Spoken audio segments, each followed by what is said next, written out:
this is Kevin, and I'm a strategist at Cubicle Fugitive. In this video, I'm going to be talking about interlinking or relating content, specifically relating this publication or article to other content.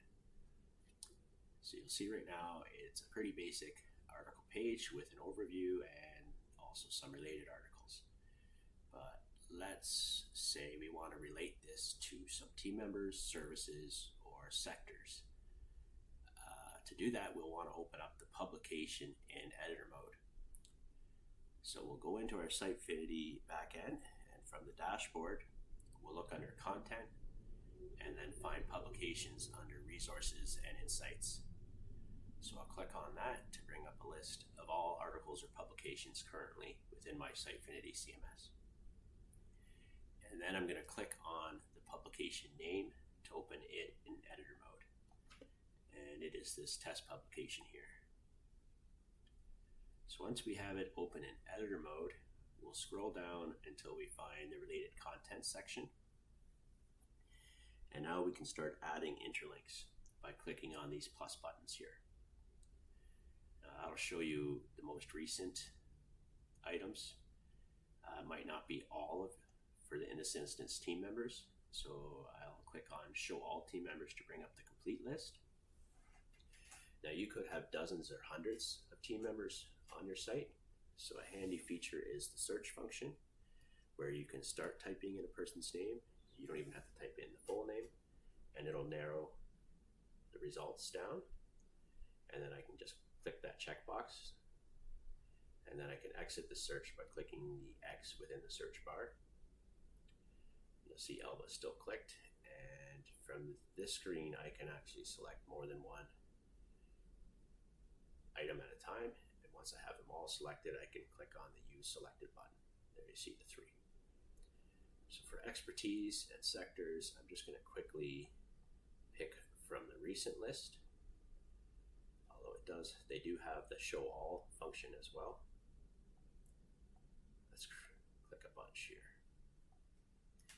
So let's say I've made a mistake here and I've accidentally interlinked to an item I don't actually want to. I can then, to remove it, I can just hover over the item until the X icon appears at the end of the row, and then click on that, and it'll remove the interlink. We also have the ability to reorder items in these lists, and to do that, you would click and hold your mouse button on an item, and then start dragging up until you see this thick dark black line appear. And if you release your mouse, when you see that thick black line, it'll move the item there in the list, and you can go up or down with this function. So once we have the interlinking items selected and ordered the way we want, we can then hit Save as Draft to give us the preview option, or I could click Publish to save and make these changes live.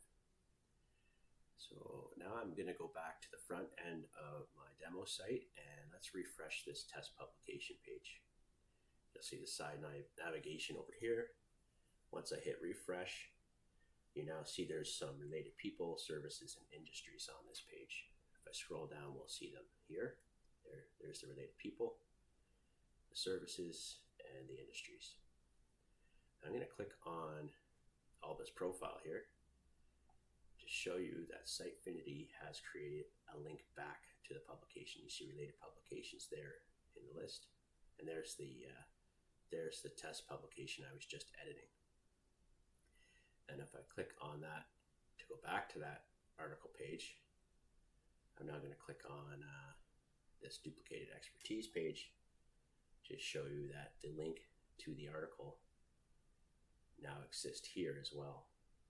There it is there, the related publication.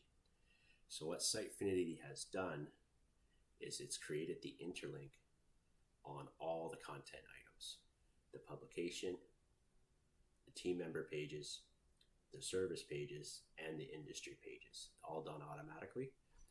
And to unlink or edit the interlinking, we would have to open up the publication in editor mode again.